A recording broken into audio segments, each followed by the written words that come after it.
say you are what you eat, so I don't eat chicken feet. But I love me some of Grandma's pickled beets.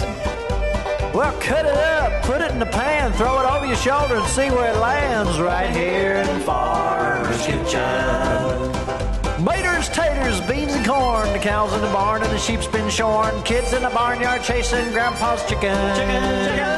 Spices, slices, cuts and dices, gonna slash your grocery prices right here in Farmer's Kitchen. Help you grow your garden good with recipes to suit your mood. Try some grub you've never tried before. Smash it with a wooden mallet. Gonna educate your palate. Right here in Farmer's Kitchen. In Tim Farmer's Country Kitchen. We're gonna cook something good now.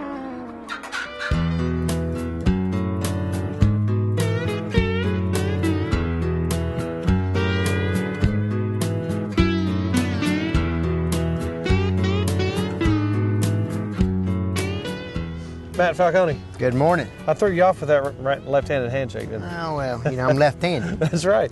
You know what? We've been talking about doing this a long time. Now, you've got a farm where you raise pigs. I've been wanting to do an old-fashioned pig killing for a long time.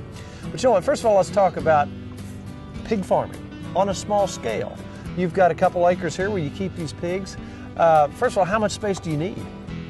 Well, this is a big farm. It's too big for really just raising 20, 30 pigs. Right. And for the average householder, 5 acres is plenty. Yeah. You need a little spot right here where you can keep them. And how about diet? What do you feed them? Well, these pigs are free-range pigs, which means that they're on the ground. They're kind of heirloom, old-fashioned, what we call farm-to-table pigs. So they have a diet of corn and whatever we have out of the garden, and really, whatever scraps we might have. Anything that pigs will eat about anything. Now, tell us a little bit today about what we're going to do here. Obviously, you got one ready to go? Yep, we got one ready to go. We're going to do all the traditional things that Kentuckians would do with a pig. We're going to get the country hams. We're going to make some cracklins. Oh man! The old-fashioned way, which is basically this frying the skin. So we're going to do various cuts from the pig. Wow. We're going to do a couple different sausages. Breakfast sausage. We're going to do a Cajun sausage called andouille. I'm going to put that on the smoker and talk a little bit about how you can smoke it. And we're going to basically do the entire process of back in the day, how our grandfathers would traditionally gather up the whole family during the winter time, and everybody would roll up their sleeves and get the hot water out and scald the pig and make the lard. Usually a family would get together and all the kids would come out, everybody had their job, you're going to scald, you're going to scrape hair, you're going to do this, you're going to do that. And I tell you what, it's a lost art. You don't see it that much anymore. I am looking so forward to this today and documenting this for our kids and our grandkids on down the line. Absolutely, I'm excited. All right, let's get it rolling. All right. All right, man. This fella's raised up to about 300 pounds, one well-placed shot, then off to the scalding pot. Now, obviously, they're washing this pig down. This is a scalding pot. They'll raise this pig up after they wash it off a bit, dip it in there. That heat will make the hair easier to get off, and they'll scrape that hair off. And this is a pig scraper from way back right here. What's he getting today? About $80, $90 an hour for that? And don't call a labor board. We're feeding him in sausage. What are we doing? Okay, so we're going to continue to scald a pig. I've got some burlap sacks. We're going to put them down in hot water, get them up to temperature, put it back over the pig for a minute. It just make that hair come right off. So really in this whole process, what we're trying to do is to get a country ham. Exactly. So we're going to get those hams clean, just skin only, no hair. And once we remove the hams, we'll go ahead and cure them. Gotcha. So now we've got our scalding done, we've got our scraping done, and we're going to go ahead and gut the pig, process it. Then we're going to take the country hams, we're going to skin it and butcher it.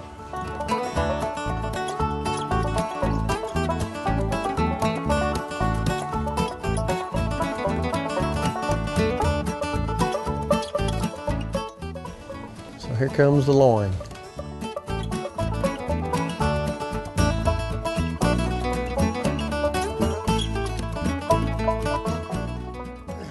Right here is the bacon. It's right in the belly of it. And if we were going to cure this like with the hams, and that's what the old timers did because they didn't have the refrigeration, you'd block it off here, salt it, and sugar cure it just like that. But what we do right here, we'll cut some strips out of it. You can see right in there the lean. And your ribs right here, I like a lot of meat on the ribs. These country style ribs, you don't buy them like that because they cut it all off. Right. But you can actually see your bacon coming out of there. So you just cut against those ribs right there? Yeah, just kind of pull it right on ribs. out. All right, you talked about the fact that we saw those. It looks like sausage. The intestines would be cleaned out, and that's what they'd use. But that's a lot of work. Yeah, and we've got some that are, you can purchase these now, especially if you're making high volumes of sausage. These are the little casings. Once we fill them up, they'll come out to about a 1 inch, 1.5 inch diameter. When we say casings, what we're talking about is the outer skin or the outer surface of the sausage. Right. And today you're making the andouille. Today we're going to make andouille, and we're going to make some fresh smoked Cajun sausage. And then we're going to put that on the smoker right back over here. That's what I'm talking about. We got some pecan wood rolling in there. It's going to give that andouille just a nice sharp flavor. And we might have to make some gumbo. Oh, I ain't scared. What is it about L81 that tastes so good that makes you want more? Because it glorifies and it has great pep. Well, a true L8 drinker can drink them any way they come, but I like them out of a glass bottle better.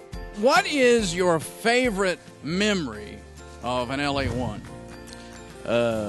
Sitting in a tobacco barn after we got done housing, sitting on our wagon drinking a cold L8. I don't got no memories pretty much. I'm losing them. Living room. Living room.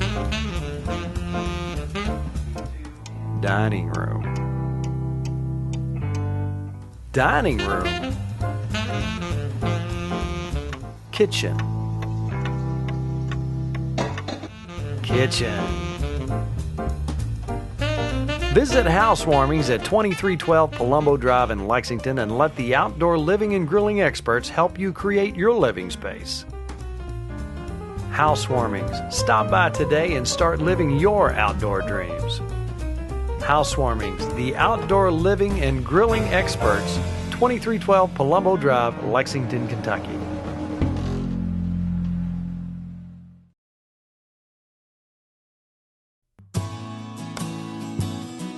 Are you ready to go grab life by the gills? Maybe take a road trip to a place with no roads. Would you like to make an investment you know will pay off? Or go to a park that doesn't have a theme? Is it time to do a little team building with the team that matters most? Then your adventure starts here. All right, he's got the meat in the casings, it's seasoned, and that's what it looks like.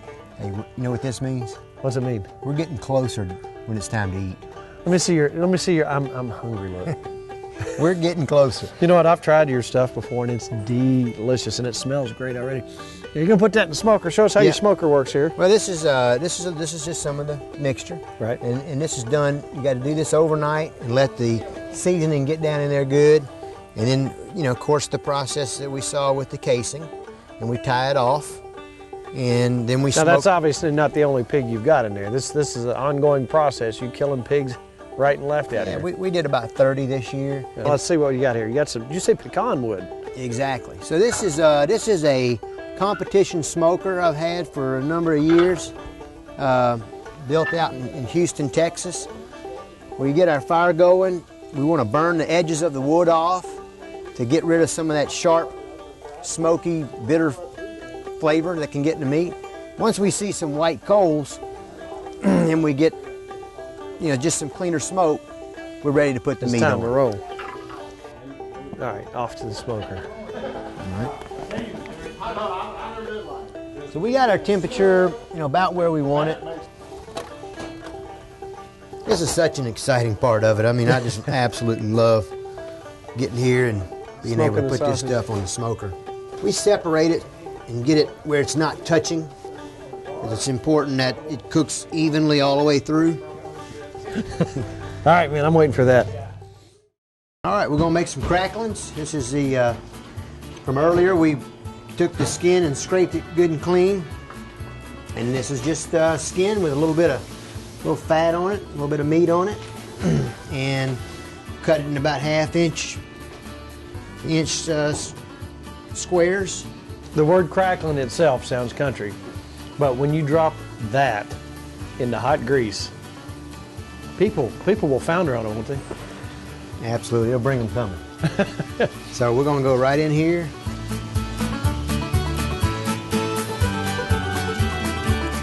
Here's the crackling.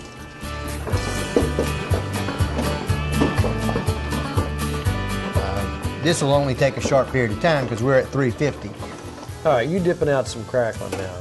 Now here's what the old timers and the kids would stand around waiting for. Couldn't hardly stand waiting on it.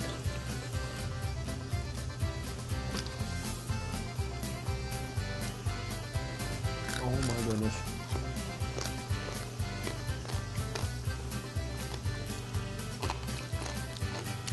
I don't know if you can get any better than that. Now when they dry a little bit, they'll get a little crunchier because they're still a little warm. And like you said, you could put these in a paper sack and take them wherever you want. If you're in a hunting stand or you're in a duck blind or just home watching the Super Bowl. And it's good for you. This is health food.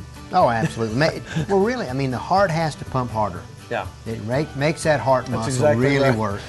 Man, that's the ones that looks good. How far are they from there? We got. You getting close? Almost here. Let's see if we. Oh.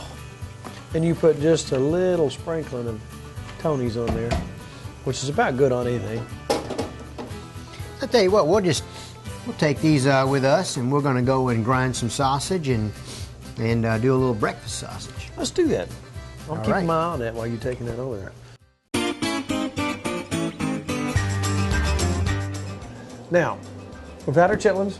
That means we've had something to eat, and we're properly fueled, and we can go on to the next step. You got some shoulders sitting here in front of you, and it's time for sausage. It is. What we're going to do, we're going to trim these down. We're going to dice it up in about 1 inch square blocks. And you got to have, I like my sausage a little bit lean. I don't like it fat. I like putting enough fat in it to hold it together. But when I cut a piece of sausage that big, I want it to stay that size. I don't want like you know, and they don't fit on a biscuit. So that's why I like mine a little bit lean. But what we're going to do is just dice this up right now. And now, typically, you'd like to chill this overnight. Exactly. Now, we took this right off the pig, and you're showing us this, and it'll make great sausage anyway. But it's easier to cut. It is a whole lot easier to cut, and we're going to go ahead and do it this way. I mean, it's not going to make a whole lot of difference. I usually cut it in 1 inch squares and use it, let it sit in the refrigerator, mix the spices in overnight, and then grind it the next day. Once we get it cut up in here, we'll mix it all in, be sure everything's covered, and we'll start grinding.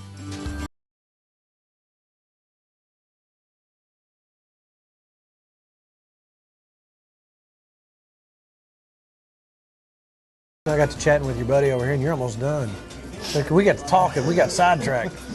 Well, we did these so many times when I was younger. Yeah. You kind of know how the bone lays in that shoulder and where to cut and where not to cut. And this was a big thing when I was younger. Everybody was really serious about getting every piece of meat off that bone that was possible. Well, yeah, but you know that was your food. Yeah. You know. Yeah. You know, most of the people that I used to watch do this, they came up through the Depression. Yes. And you know, every scrap of meat, you know, Yes. was valued. And, you know, we're such a wasteful society today. You know, but we still got that. Us older folks, we know what it's like to, you know, to grow up, you know, in a hard time.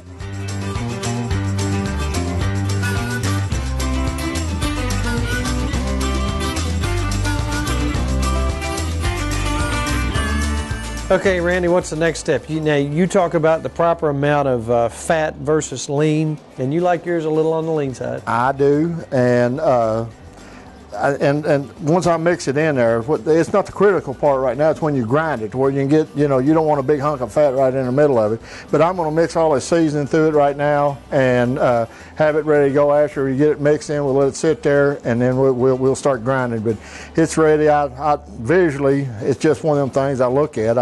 It looks pretty lean to me, and I think it will be. I think it'll be all right. And you got your recipe mixed for about 25 pounds. Exactly, 25 pounds. Right. How much of what do you have in here? Well, you don't have to tell us all your secrets, but I like mine with sage to it, so I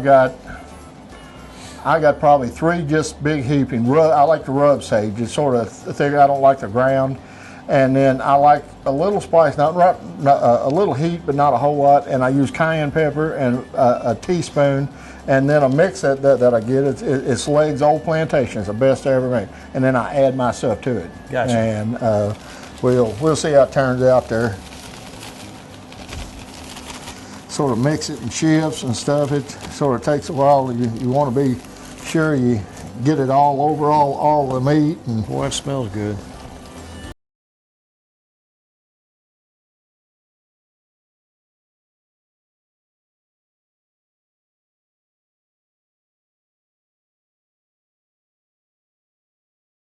Alan, getting ready to start this sausage process. What are we doing here? Well, I've got the grinder ready, and we've got all the seasoning on it. We're going to package it right now and have it ready to go, and we're just going to get it all out of this and into those. So, feeding this sausage in there, I told Tim about it, that if you're not careful, you get big hunks of fat and lean, and you sort of want to mix them up when you're feeding. You've got to have the fat in there, and just sort of watch what you're doing. And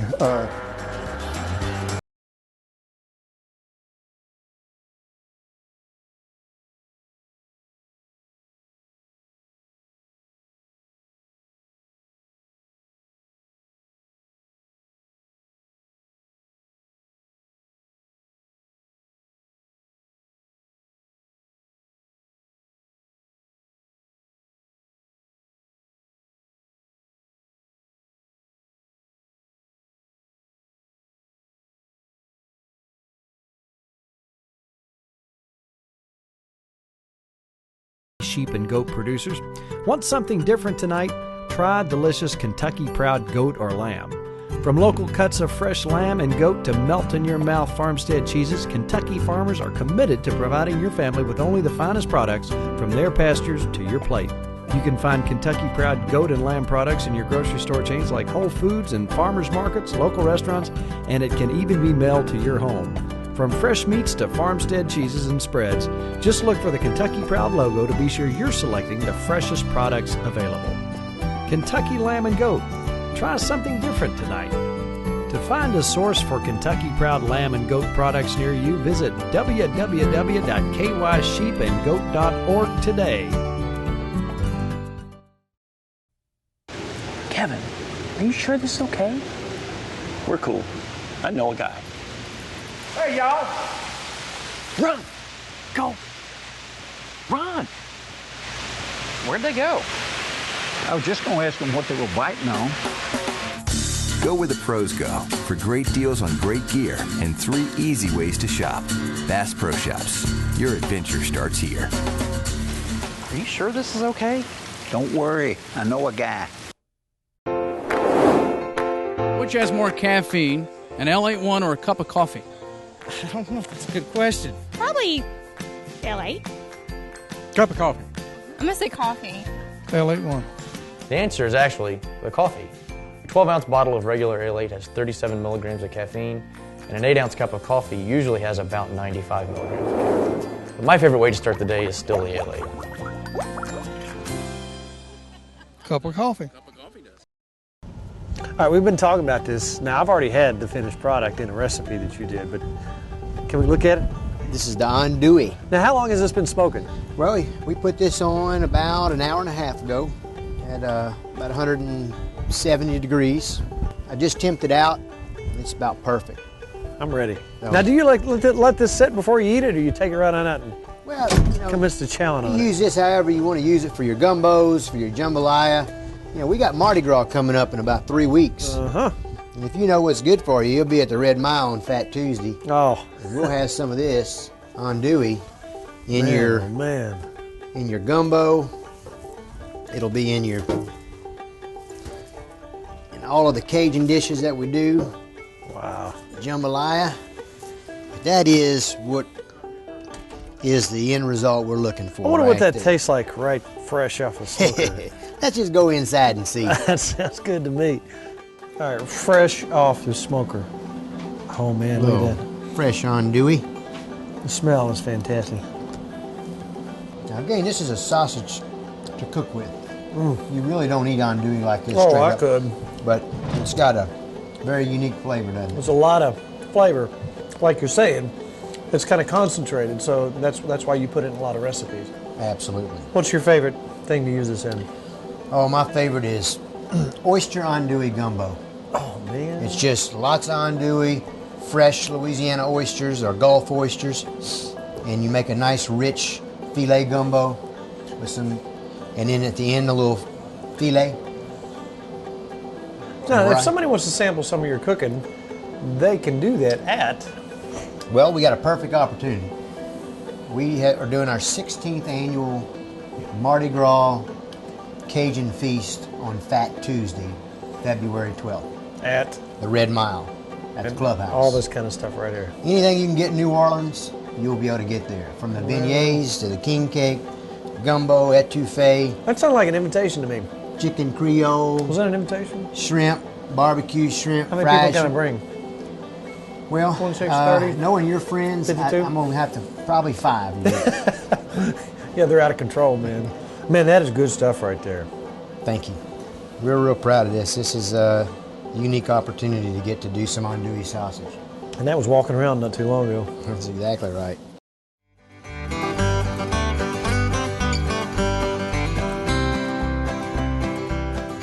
Now, that was a good experience the other day at your farm. Had a blast. You know what? It's so nice to me to see people doing things the old-fashioned way. Now, obviously, we had some stuff out there that was a little more modern. The scalding trough was very modern, very nice. And why not use good stuff if you have it? You know, back in the old days, they had very primitive stuff, but the premise is the same. You got to fatten your hog up. You got to get him ready to be butchered. Once he's down, you got to scald him. You got to get his hams off, so on and so forth. Today, we've got our hams out here. Before we do that, this is as fresh as it gets right here. I'm gonna grab one. This is fresh sausage that Randy ground up. Wonderful breakfast sausage right here. You know what? Let me tell you what. Doesn't taste like that right from the store. Now, obviously some of this has a little preparation. It's the next day. Those have been chilled. And you have to do that before you can prepare these. The hams are over here. You're gonna sugar cure. Now the overview is kind of this. Those have chilled out a bit. You've got them blocked out, which means? Well, the other day when we took them off, of course there was a large piece of meat and it needed to be trimmed, or as the butcher calls it, rounded. So Alan came out yesterday, once we gave him about 24 hours to hang, and I hung them right in the barn. And you know, it was 25 degrees last night. Boy, it was perfect. Okay, so first thing we're going to do is we're going to mix our cure with the salt and sugar. And again, this is nothing that I made up. This is, got this down at the Amish store. All right, now when you talk about putting this on every exposed area of the ham, now salt to meat, it draws the moisture out. So is that essentially what you're doing with this cure? Yeah, and it's got to penetrate all the way through the ham. And that's what's going to take, you know, depending on the weather conditions and where you have it, and, you know, all the particulars, how much moisture's in the air or in your room. It could take, you know, 6 or 8 months to get it right. But we're going to just take this ham, put it in the salt box, so to speak. And since your hands are probably dry, why don't you feed me some cure. Start packing it on here? Yeah, just start giving me some there, and I'll get it where it needs to go. I'm going to start over here on this hock.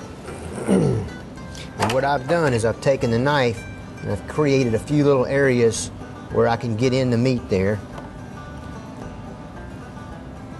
And I'm going to stand it up so that when I put the cure in there, it gets down in that area. 7 to 10 days from now, we'll do this process again, and we'll put it back in, usually about 21 days, and then you can determine whether you're ready to hang it.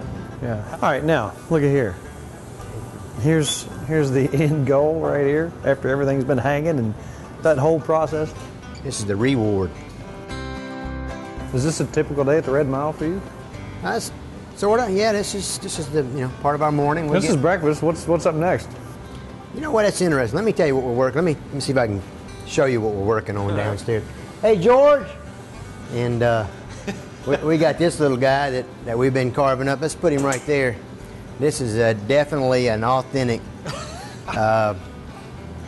item that we're going to be featuring for Mardi Gras. We're going to have some fried alligator tail. No, and from this gator. That's right. You know what? I'm looking forward to that because we're going to be here with the cameras, man. Now, let me ask you one question about that. Down in Louisiana, when we were kids, in Florida, they talked about these things almost being endangered. It's not the case anymore, is it? No, it's a big industry. I mean, they're everywhere, and you get a permit for them, and this thing still has the line in him. You just set a big hook, and that's another show right there. That's right. You want to go down and get one? Absolutely. Thank you, dude. Appreciate it.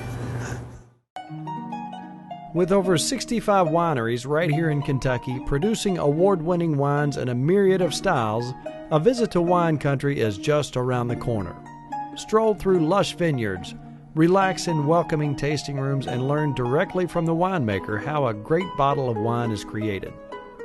Whether looking for a bold red to stand up to a char-grilled filet mignon, a delicate white to pair with chilled freshwater prawns, or just a bottle to enjoy on the back patio with friends, there's a Kentucky wine for every occasion. For more information or to plan your local weekend getaway to Kentucky Wine Country, visit KentuckyWine.com. If you've missed an episode, go to TimFarmersCountryKitchen.com, click Watch Episodes, and you can see all our shows and also look at our recipes on there. If you missed something in the past, we got a lot of folks asking for recipes. They're right there. Check out our Facebook page. And remember, it's all about good times, good friends, and good eats. We'll see you next week on Tim Farmer's Country Kitchen.